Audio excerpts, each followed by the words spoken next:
Hello ಸ್ನೇಹಿತರೆ, ಜೈ ಜಿನೇಂದ್ರ. ನಮಸ್ಕಾರ ಎಲ್ಲರಿಗೂ. ಇಲ್ಲಿ ನಾನು ಗೋಧಿ ರವೆಯ ಉಪ್ಪಿಟ್ಟು ಮಾಡೋದನ್ನು ತಿಳಿಸ್ಕೊಡ್ತಿದ್ದೀನಿ.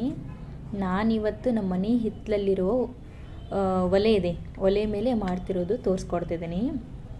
ಒಂದು ಕಡಾಯಿ ಇಟ್ಕೊಂಡು ಅದಕ್ಕೆ ಸ್ವಲ್ಪ ಎಣ್ಣೆ ಹಾಕ್ಕೊಂಡು ಸ್ವಲ್ಪ ಸಾಸಿವೆ, ನಂತರ ಸ್ವಲ್ಪ ಜೀರಿಗೆ ಹಾಕ್ಕೊಳ್ಳಿ.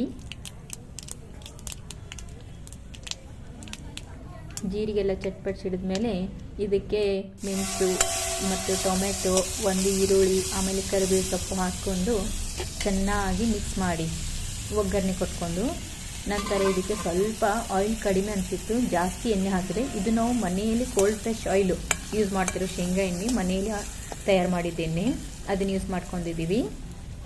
ನಂತರ ಇದಕ್ಕೆ ಅರಿಶಿನ ಪುಡಿ ನೋಡಿ, ಇಲ್ಲಿ ಎಷ್ಟು ಚೆನ್ನಾಗಿ ಮಾವಿನ ಗಿಡ ಎಷ್ಟು ಚೆನ್ನಾಗಿ ಗ್ರೀನರಿ ಆಗಿದೆ ನೋಡಿ, ತುಂಬ ಹಚ್ಚ ಹಸಿರಿದೆ, ಚೆನ್ನಾಗಿ ಅನಿಸ್ತು. ಮಾರ್ನಿಂಗ್ ವೆದರ್ ತುಂಬ ಚೆನ್ನಾಗಿತ್ತು, ಅದಕ್ಕೆ ನಾನಿಲ್ಲಿ ಅಡುಗೆ ಮಾಡಬೇಕಂತ ಇಷ್ಟಪಟ್ಟಿದ್ದೆ.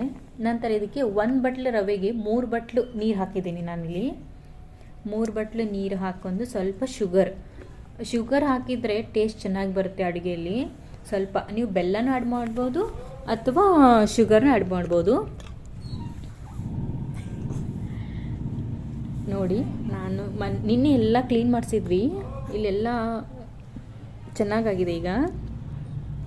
ನಂತರ ಇದಕ್ಕೆ ನಾವು ಹುರಿದಿಟ್ಕೊಂಡಿರೋ ರವೆ ಅದಕ್ಕೆ ಆ್ಯಡ್ ಮಾಡಿದ್ದೀನಿ. ಈಗ ಆ್ಯಡ್ ಮಾಡಿಬಿಟ್ಟು ಚೆನ್ನಾಗಿ ಈ ಥರ ಬಾಯ್ಲ್ ಆಗೋವರೆಗೂ ಇದನ್ನು ಕುದಿಬೇಕು. ನಂತರ ಕುದ್ದಿದ ನಂತರ ಈ ಥರ ನೀರು ಅಬ್ಸರ್ವ್ ಆಗಿರುತ್ತೆ ನೋಡಿ. ಬ್ಯಾಕ್ಗ್ರೌಂಡ್ ಮ್ಯೂಸಿಕ್ನ ನೋಡಬೇಡಿ, ನನ್ನ ಮಗು ಇದೆ. ಈ ಥರ ನೋಡಿ, ನೀರೆಲ್ಲ ಸ್ವಲ್ಪ ನಾವು ಯಾವುದೋ ಅಡುಗೆ ಮಾಡಿದರೂ ಅಗ್ನಿ ದೇವನಿಗೆ ಸಮರ್ಪಣೆ ಮಾಡಬೇಕು. ನಂತರ ಇದು ನೋಡಿ, 1 ಬಟ್ಲು ಮಜ್ಜಿಗೆ, ಬೆಣ್ಣೆ, ಉಪ್ಪಿಟ್ಟು ರೆಡಿಯಾಗಿದೆ. Thank you friends. ಮತ್ತೆ ಸಿಗ್ತೀನಿ ಮುಂದಿನ ವಿಡಿಯೋದಲ್ಲಿ.